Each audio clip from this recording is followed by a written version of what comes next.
श्रीवास्तव और मैं हूं आपके साथ ममता तिवारी। शुरुआत इस बुलेटिन की करते हैं। सबसे पहले बड़ी खबर आपको देंगे। जयपुर से बड़ी खबर है, आज धौलपुर दौरे पर सीएम भजनलाल रहने वाले हैं और सुबह 10:30 बजे जयपुर एयरपोर्ट से रवाना होंगे मुख्यमंत्री भजनलाल शर्मा, जहां राजस्थान शिक्षक संघ के अधिवेशन में शिरकत करने के लिए पहुंचेंगे। सुबह 10:30 बजे बाड़ी बिजौली में आयोजित किया जा रहा है ये अधिवेशन। आज दोपहर तक धौलपुर से जयपुर लौटने का उनका कार्यक्रम भी रहने वाला है। तो आज राजस्थान शिक्षक संघ के अधिवेशन में शिरकत करने वाले हैं सीएम भजनलाल। धौलपुर का दौरा आज मुख्यमंत्री का रहेगा। बाड़ी बिजौली में आयोजित किया जा रहा है ये अधिवेशन। आज दोपहर तक धौलपुर से जयपुर लौटने का भी उनका कार्यक्रम रहने वाला है। तो सुबह 10:30 बजे जयपुर एयरपोर्ट से रवाना होंगे सीएम भजनलाल, राजस्थान शिक्षक संघ के अधिवेशन में शिरकत करेंगे।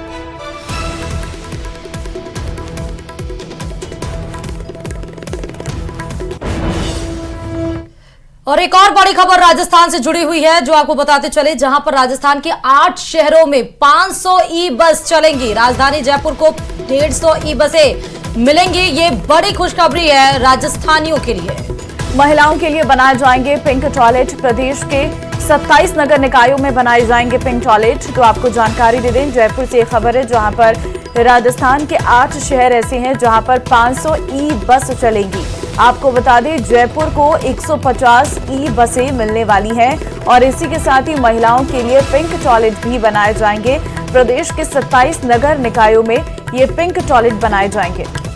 तो 500 बसें ई बसें संचालित की जाएंगी पूरे राजस्थान में। और अगर हम बात करें सिर्फ राजस्थान की राजधानी जयपुर की, तो वहां पर 150 ई बसें सौगात के तौर पर सिर्फ जयपुर को मिलेंगी। ना सिर्फ ई बसों को के बड़े रूप में, तोहफे के रूप में राजस्थान को दिया जाएगा, बल्कि महिलाओं के लिए पिंक टॉयलेट की व्यवस्था भी की जाएगी। और प्रदेश के 27 नगर निकायों में पिंक टॉयलेट ये बनाए जाएंगे।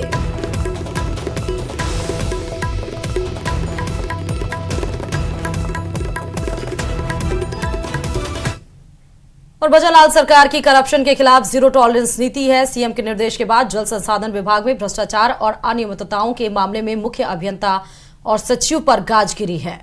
केंद्र और राज्य सरकार की कृषि और किसान के उत्थान की योजनाओं के लिए पिछली कांग्रेस सरकार में 15,000 करोड़ से अधिक की योजनाओं में भ्रष्टाचार के मामले उजागर हुए हैं। मुख्य सचिव सुधांशु पंत द्वारा पूरे मामले की जांच के निर्देश के बाद दोषियों पर अब गाज गिरी है। देखिए रिपोर्ट।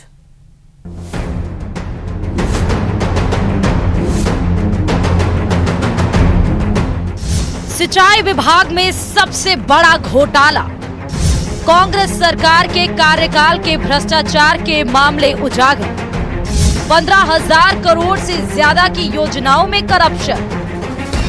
सिंचाई विभाग में अब तक का सबसे बड़ा घोटाला सामने आया है। कांग्रेस सरकार के कार्यकाल में कृषि और किसानों के उत्थान के नाम पर 15,000 करोड़ रुपए की परियोजनाओं में खुलेआम भ्रष्टाचार किया गया। जांच एजेंसियों ने शिकायतें तो दर्ज कर ली है, लेकिन हैरानी की बात यह है कि शिकायतों को ठंडे बस्ते में डाल दिया गया है। जांच एजेंसियों के पास मिली शिकायत के अनुसार 15,000 करोड़ रुपए की सिंचाई परियोजनाओं में भ्रष्टाचार और अनियमितताएं इस प्रकार हैं। 5,000 करोड़ के टेंडरों में आरटीपीपी नियमों की उड़ाई धज्जियां। टेंडर दस्तावेजों की गोपनीयता बनाए रखना अनिवार्य है। सिर्फ ऑनलाइन टेंडर की प्रक्रिया अपनाई गई। ठेकेदारों को साइट विजिटिंग, साइट की फोटो, जियो टैगिंग अनिवार्य करवा दी गई। टेंडरों की गोपनीयता को भंग कर दिया गया। गोपनीयता बनाए रखने के दिशा निर्देशों को भी ताक पर रख दिया गया। 5,000 करोड़ के काम में 60 गांठ कर टेंडर आवंटित किए गए। शॉर्ट टर्म टेंडर में अनियमितता कैसे है? 6,000 करोड़ के शॉर्ट टर्म टेंडर में आरटीपीपी नियमों की अवहेलना की गई। चुनाव से 6 माह पहले 6,000 करोड़ रुपए के टेंडर आवंटित किए गए। टेंडर प्रक्रिया को पारदर्शी करने के लिए एक निश्चित अवधि संवेदकों को दी जाती है। सिंचाई विभाग के अधिकारियों ने सिर्फ 11 दिन का समय ही दिया। 6,000 करोड़ रुपए के टेंडरों की प्रक्रिया को सरकार ने जांच के दायरे में लिया। आरटीपीपी नियमों के विरुद्ध जारी करने वाले अधिकारियों पर सरकार ने चुप्पी साधी। जो इस समय टेंडर का जो पोर्टल है, जो हम ऑनलाइन टेंडर आम भाषा में कहते हैं, तो ये ई-प्रॉक के माध्यम से टेंडरिंग होती है। ये पूर्णतः जो है इसमें एक विश्वसनीयता बनी रहती है। किसी को भी पता नहीं होता कि कौन इसमें बिडिंग कर रहा है और कौन इसमें फीस जमा करने से लेकर टेंडर डालने तक का समूची प्रक्रिया ऑनलाइन है। और किसी को भी टेंडर की डेट के पश्चात तो पता पड़ जाता है कॉन्ट्रैक्टर्स को आपस में कि कितने टेंडर पड़े, किसने डाले, कौन भागीदार हैं, पर टेंडरिंग प्रोसेस के अंतिम दिन तक इसमें कोई किसी को भी अप्रोच करने की शक्ति या किसी अप्रोच करने की कोई एक मैकेनिज्म नहीं है कि हम पता लगा सकें कि कौन कौन इसमें भाग ले रहे हैं। सिंचाई विभाग में परियोजनाओं को आवंटित करने में नियम कानूनों को पूरी तरह से ताक पर रख दिया गया। हैरानी की बात तो ये है कि राजनीतिक रसूख और अधिकारियों से साठगांठ कर ब्लैक लिस्टेड कंपनियों को मनमर्जी से टेंडर आवंटित किए गए। बिजली संकट को दूर करने के नाम पर सोलर आधारित माइका फॉर्मूला तैयार किया। अकेले उदयपुर संभाग में 1000 करोड़ रुपए के सोलर प्रोजेक्ट आवंटित किए गए। ये सभी 1000 करोड़ रुपए के सोलर प्रोजेक्ट एक ही फर्म को आवंटित किए गए। जिस फर्म को ये टेंडर आवंटित किए गए उस फर्म के प्रमाण पत्र फर्जी पाए गए। काली तीर परियोजना और प्रतापगढ़ की पीपलखूंट परियोजना में 3000 करोड़ रुपए के टेंडर आवंटित किए गए। Tender black listed company messrs GPVR private limited को जारी किया गया। RTPP नियमों के अनुसार ब्लैक लिस्टेड कंपनी को टेंडर आवंटित नहीं कर सकते। 15,000 करोड़ के टेंडर में अनियमितता। उदयपुर की देवास परियोजना के तृतीय और चतुर्थ फेज में गड़बड़ी। 15,000 करोड़ रुपए के टेंडर में भी भारी अनियमितताएं बरती गई। बिल्कुल ठीक बात है। अगर कोई आदमी कोई भी बात एफिडेविट पे अगर देता है तो उसमें कोई गलती, त्रुटि और झूठी बात नहीं होनी चाहिए। ये बिल्कुल ठीक बात है। और अगर कोई गलत घोषणा करता है तो उसके लिए वो उसकी सजा उसको मिलेगी और उसका जो भी कोई पेनल क्लॉजेज हैं उस पर ऑपरेट होंगे वो। लेकिन इन्फॉर्मेशन नहीं दी उन्होंने। इन्फॉर्मेशन जो उन्होंने दी उसमें ब्लैक लिस्टिंग का उल्लेख नहीं है। ये मेरे रिकॉर्ड में है। तो क्या ये RTPP एक्ट के विरुद्ध नहीं है? ये फॉल्स इन्फॉर्मेशन, कोई भी एफिडेविट अगर हम देते हैं उसमें गलत सूचना देते हैं तो हमारे को वो सूचना देने का अधिकार नहीं है। वो एक गलत ही होता है। तो क्या उस गलत पर एक्शन लिया अपन ने? नहीं, अभी इसमें कोई एक्शन नहीं लिया गया।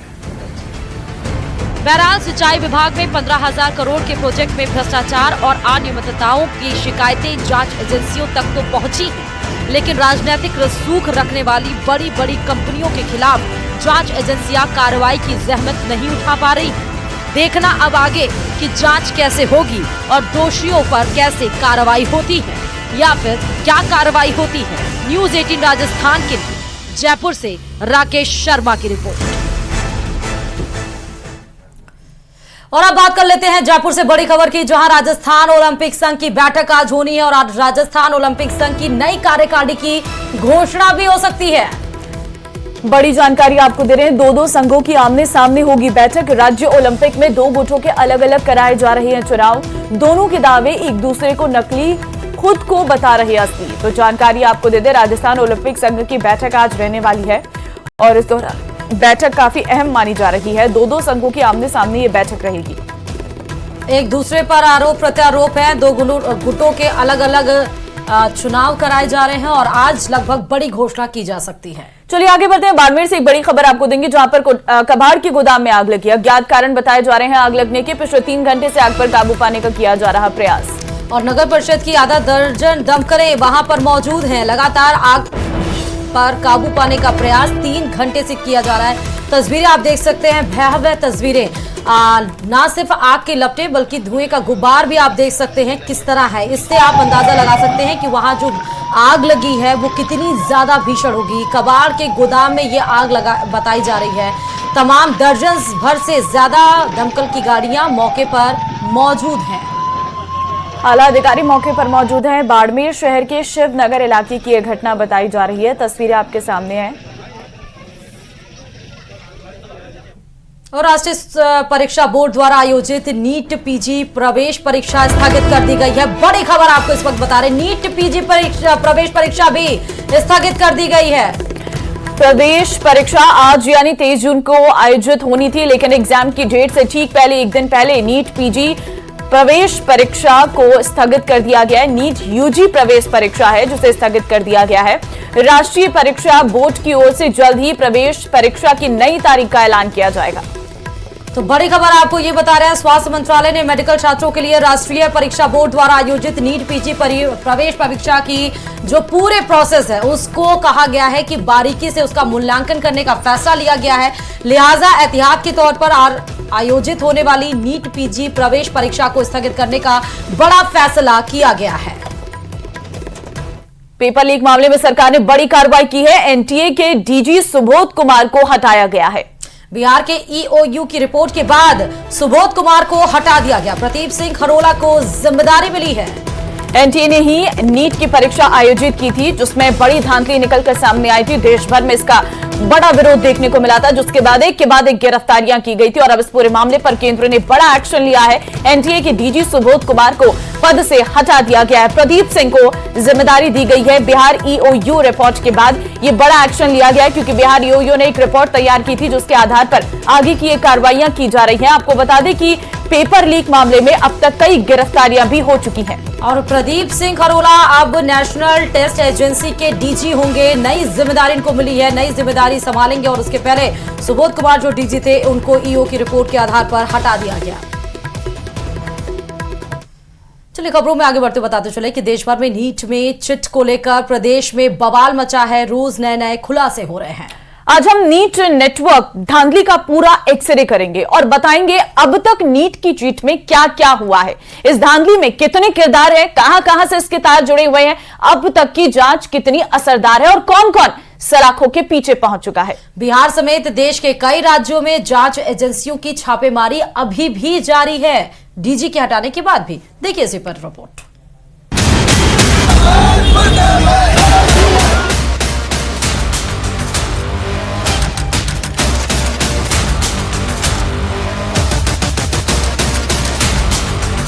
प्रोफेसर नीट पेपर लीक की धांधली का सूत्रधार एक प्रोफेसर है। उसका पता झारखंड का हजारीबाग है, जिसने मशहूर वेब सीरीज मनी हीस्ट के प्रोफेसर की तर्ज पर पेपर लीक का कुचक्र रचा। पुलिस जांच में अब तक जितने पर्दाफाश हुए हैं उससे सिग्नल मिले हैं कि पेपर लीक की पहली और सबसे अहम कड़ी यही प्रोफेसर है। बाकी सब के सब प्रोफेसर के शातिर स्टूडेंट, जिसमें बिहार एपिसोड का सरगना है संजीव मुखिया।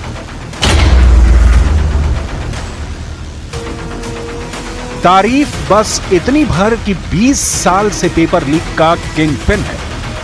नीट पेपर लीक धांधली का सबसे कुख्यात नाम है संजीव मुखिया, जिसके खुराफाती दिमाग से लाखों छात्रों के भविष्य से खिलवाड़ करने वाली तरकीब निकली। लेकिन नीट पेपर धांधली का सारा कुचक्र सिर्फ संजीव मुखिया के अकेले बूते भर की बात नहीं। इस गड़बड़झाले में संजीव मुखिया के साथ बराबर के साझीदार हैं। नीट पेपर लीक के सरगना ने ऐसा नेटवर्क बना रखा है जो किसी का भी दिमाग चकरा देगा। संजीव मुखिया की क्राइम कंपनी बड़ी है, रसूखदारों से भरी पड़ी है। पढ़े लिखे ज़हीन पेशेवर लोग इसकी लीक कंपनी में प्रोपराइटर हैं। नीट पेपर धांधली करके पूरे देश में खलबली मचाने वाले संजीव मुखिया का कच्चा चिट्ठा खुल गया है।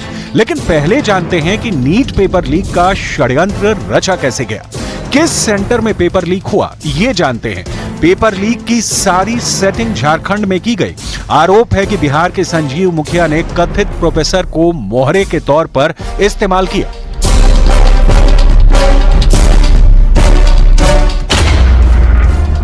देखिए, सबसे पहले झारखंड के हजारीबाग के एक सेंटर से पेपर लीक हुआ और ये पेपर पहुंचा एक कथित प्रोफेसर के पास। इस प्रोफेसर के फोन नंबर से ही संजीव मुखिया के फोन पर पेपर भेजा गया और फिर रांची के रिम्स के 10 डॉक्टर और पटना के 2 सॉल्वर ने इस पेपर को सॉल्व किया। यानी कि पूरी टीम ने प्रश्न पत्र को देखकर उसका आंसर तैयार किया और फिर जब आंसर तैयार हो गया तो संजीव मुखिया ने आंसर और प्रश्न पत्र को चिंटू को उसके फोन पर भेजा। इसके बाद पटना में सवाल और जवाब का प्रिंटआउट निकाला गया और पटना में ही लर्न एंड प्ले स्कूल में जो अभ्यर्थी ठहरे थे उन्हें परीक्षा से एक दिन पहले रात में सवाल और जवाब रटाया गया।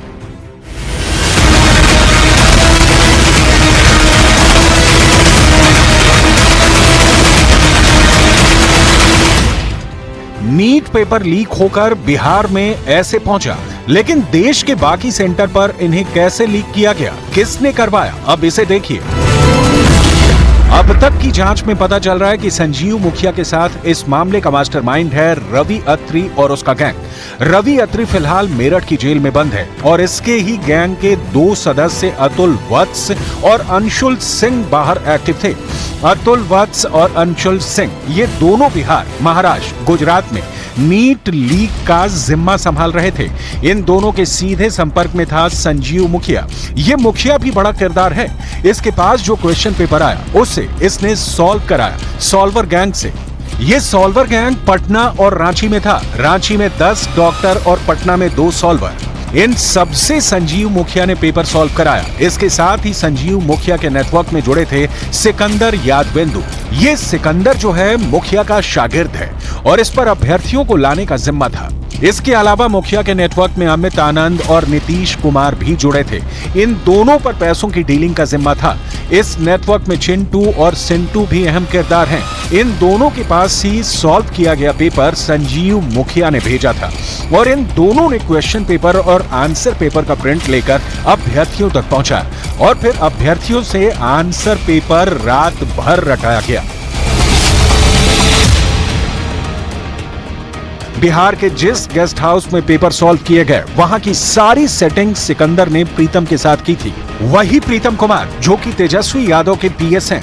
प्रीतम कुमार के पटना वाले पते पर EOU का नोटिस पहुंच चुका है।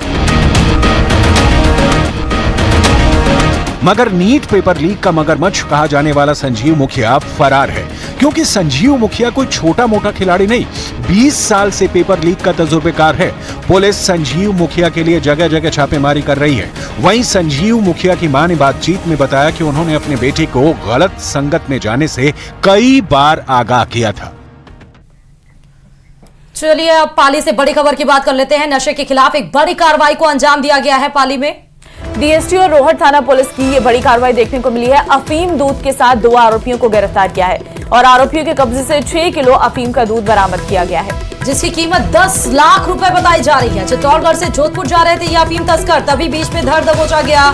रोहट के पास पुलिस ने बड़ी कार्रवाई को अंजाम दिया। न सिर्फ कार्रवाई को अंजाम दिया बल्कि बड़ी सफलता भी हाथ लगी। आरोपियों के कब्जे से कार भी जब्त की गई है। नशे के खिलाफ बड़ी कार्रवाई करते हुए चित्तौड़गढ़ से जोधपुर ये जा रहे थे नशा तस्कर।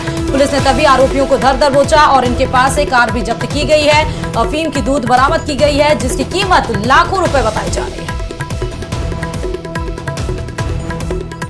और अब कोटा से बड़ी खबर है, जहां पर अवैध जुआ के खिलाफ पुलिस की कार्रवाई देखने को मिली है। एक हिस्ट्री शीटर समेत 6 आरोपी गिरफ्तार और 62,500 की जुआ राशि भी बरामद हुई है। रामगंज मंडी थाना पुलिस ने बड़ी कार्रवाई को अंजाम दिया है। सचोरियों के खिलाफ पुलिस की बड़ी कार्रवाई। रामगंज मंडी थाना पुलिस ने इस कार्रवाई को अंजाम देते हुए 62,500 की जुआ राशि बरामद की है और इसके साथ ही 6 आरोपियों को गिरफ्तार भी कर लिया है।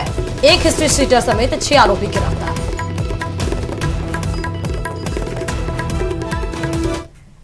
और अब बात गुजरात के अहमदाबाद से बड़ी खबर की, जहां विधायक रविंद्र सिंह भाटी को धमकी देने वाला गिरफ्तार बताया गया है। अहमदाबाद क्राइम ब्रांच ने गिरफ्तारी की है। विधायक रविंद्र भाटी को जान से मारने की धमकी दी थी और आरोपी के खिलाफ गीड़ा थाने में लूट के मुकदमे में वांछित था और अहमदाबाद के कालूपुर रेलवे स्टेशन से इसे गिरफ्तार किया गया। तस्वीर भी हम उस आरोपी की आपको दिखा रहे हैं। हथियार भी बरामद किए गए हैं। कुछ तस्वीरें इसकी पहले से ही सामने आई थी और ये विधायक रविंद्र सिंह भाटी को धमकी देने के मामले में गिरफ्तार किया गया है। बताते चले, सोशल मीडिया पर पोस्ट लिख के धमकी मिली थी और उसके बाद धरना प्रदर्शन भी किया गया था। पुलिस से कार्रवाई की बात भी की गई थी। अब पुलिस ने कार्रवाई करते हुए रविंद्र सिंह भाटी को धमकी देने वाला शख्स गिरफ्तार लिया हुआ है। जयपुर के बाद छोटवाड़ा में भी फूड एंड सेफ्टी विभाग ने डी मार्ट में छापेमारी की, जहां से खाद्य विभाग की टीम को भारी मात्रा में नकली घी बरामद हुआ है। और इस सरस घी की हम बात कर रहे हैं जो बरामद की गई है और इसी पर देखिए ये रिपोर्ट।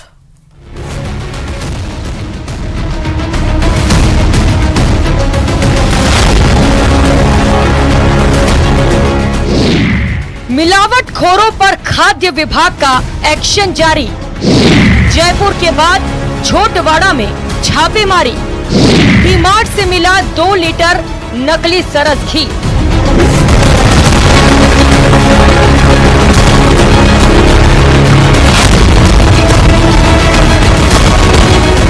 लोगों की जिंदगी से खिलवाड़ कर नकली घी और तेल बेचने वालों पर फूड एंड सेफ्टी विभाग सख्त नजर आ रही है। जयपुर में छापेमारी की कार्रवाई के बीच झोटवाड़ा के डीमार्ट में भी खाद्य विभाग की टीम छापेमारी करने पहुंची, जहां से 2 लीटर सरस ब्रांड का नकली घी बरामद हुआ है। छापेमारी का ये सिलसिला कई दिनों से जारी है। इससे पहले जयपुर में डीमार्ट और आई मार्ट में भी छापेमारी की कार्रवाई की गई, जहां से भारी मात्रा में सरस और प्रो वैदिक ब्रांड का नकली घी बरामद हुआ था। जयपुर शहर के 6 डीमार्ट से ही 2700 लीटर से ज्यादा का नकली घी मिला था। इसी तरह सिरसी रोड पर बने आइपर मार्ट से भी सरस घी और सरसों का तेल स्टॉक जब्त किया गया है। सुपरमार्केट में बड़े ब्रांड के नकली घी धड़ल्ले से बेचे जा रहे हैं, लेकिन इस कार्रवाई के बीच कई चौंकाने वाले खुलासे भी सामने आ रहे हैं। अब तक की जांच में ये बात सामने आई है कि जिन स्टोर से नकली घी पकड़ा गया है, उन्होंने अधिकृत डिस्ट्रीब्यूटर से घी की सप्लाई नहीं की थी।